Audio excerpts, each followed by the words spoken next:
So they're in the bargaining phase right now. And as they get pressed more and more into a corner, like a fucking trapped animal, that's when they'll become more vicious. That hasn't happened yet. And only Bitcoin will be able to protect you when that does inevitably happen. Policymakers in the Biden administration on Capitol Hill have identified stablecoins as an initial target for tighter regulations. Anyways, I'm going to read you this passage. It's from Matt Odell. He tweeted it today. It's a passage from a very, very awesome book that I recommend every Bitcoiner must read. It's called The Sovereign Individual. And I think it perfectly summarizes what exactly is happening here. Anyways, it goes on to say, with the speed of change outracing the moral and economic capacity of many in living generations to adapt, you could expect to see a fierce and indigent resistance to the information revolution, notwithstanding its great promise to liberate the future. The new information and communication technologies are more subversive of the modern state than any political threat to its prominence since Columbus sailed. This is important because those in power have seldom reacted peacefully to developments that undermine their authority. We expect it to be a time of great danger and great reward, and a time of much diminished civility in some realms and unprecedented scope in others. Increasingly, autonomous individuals and bankrupt and desperate governments will confront one another across a new divide. So kind of put together everything that we've covered on this show, right? Record-breaking inflation. Governments are starting to go after stablecoins to try to stem the flow. I think this is going to continue to heat up.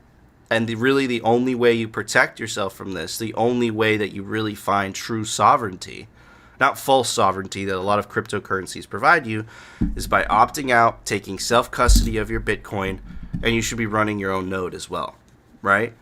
So, yeah, things are heating up. I think that stable coins in the next 5 years are not going to be the stable coins that you have today.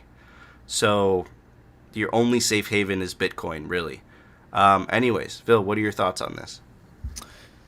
Man, as you're reading through that, I'm just sitting there thinking, like, they don't, it's exactly what you said. They don't have years to develop a CBDC. Don't get me wrong. It's not to say that the US dollar is going to get crushed, right? Because it is the current basis used, for the majority of the world's debt. The majority of the world's debt is denominated in US dollars. So I don't see that happening, but I also I don't think they're willing to lose the ground, right? In developing a CBDC. So what can they possibly do, right? What are their options? Their option is to only either continue the social attack on Bitcoin, right? They can continue the social attack on Bitcoin, see how far they can kick the can down the road, or they can start to embrace it as they scramble to figure out how they're going to build. Because look, the government is not going to go quietly into the night, right? They are going to desperately attempt to maintain whatever levers of control that they can as long as they can. I think, and to add to your point, I think that Cynthia Lummis kind of said this, right? Where she said this during the Bitcoin conference, where they don't want to do a central bank digital currency, but if you connect the dots and what Janet Yellen was saying, like, I don't think they have time to roll it out. So what is the lowest hanging fruit? Capture the stable coins, right? And then essentially you have a version of a central bank, it's like a private version of a central bank digital currency, which is definitely better than a CBDC, but it still allows the US government to control, right? And it's crazy because it's exactly how they're doing the censoring nowadays. They're not censoring directly. They're essentially telling private companies to do it for them, right? That's exactly what happened with Edward Snowden, when Edward Snowden essentially released the thing that the US government was spying on citizens, whatever. It's funny because they did a bait and switch. They just moved the spying. The spying started happening with the private companies themselves. So AT&T and Verizon, they started recording the calls, right? And then when the U.S. government would subpoena, they would give it to them instead of the U.S. government directly doing it themselves. I suspect the same thing is going to happen, just like in the banking system. The banking system has a compliance system, right? In Canada, for example, when they started censoring the protesters, it wasn't the government directly censoring them. They went to the banks and they said, "Hey, could you censor those protesters in the bouncy castles?" Right? So I suspect that the same path is going to happen through stablecoins. And all of this, like, where you're seeing this in countries that are cut off from the U.S. financial system, where they're using stablecoins to receive money from overseas, I suspect that will be cut off. And the only hope left will be Bitcoin, because it's sufficiently decentralized to survive the onslaught. Anyways, Sam, what are your thoughts on this? I definitely agree with what you said. And it's just decentralization is one of those things where you don't know you need it until it's like an adversarial environment when you're in there. So it's kind of like a problem, because you can say you're decentralized in name and like all these shit coins do, but when push comes to shove, you either are or you're not. And when somebody tries to attack you, right? And so I totally agree with you that the Fed's not going to try to build their own, because they're terrible with tech, and it'll take a lot longer than a year. It'll take like 10 years for them to put out like an actual working product without any bugs or vulnerabilities in it. So I think they're going to basically like buy a private stablecoin issuer. And you saw BlackRock like invest 400 million in Circle, I think today. And so BlackRock's seeing the writing on the wall. BlackRock's coming in there. They're like, yo, we know exactly what's going to happen. We're getting our tentacles in here in Circle now, because Circle's probably the best position. They've been very highly regulated stablecoin issuer from the get-go.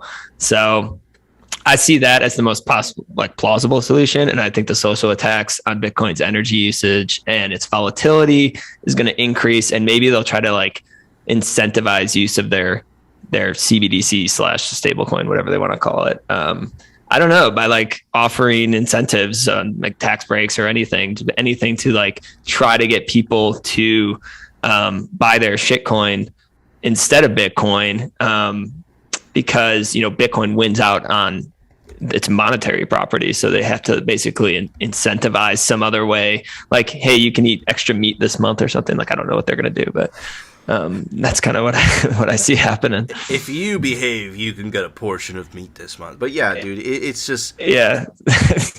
Sorry, you can go on. No, it's absolutely crazy. This is going to continue to heat up, like we said. I think it's promising that Yellen essentially kind of changed her tune.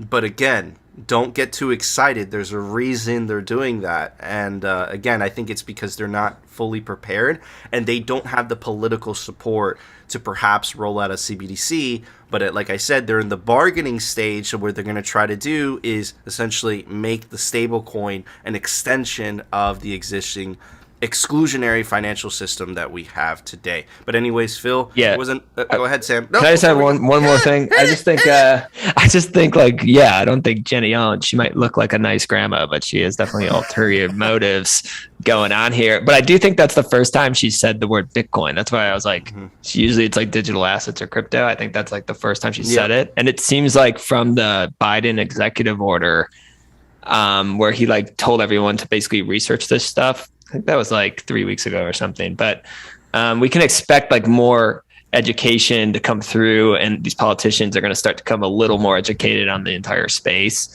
And so I think that's starting to like permeate, and at least they're finally starting to actually run the numbers a little bit, and maybe they're going to get a little scared when they start doing that.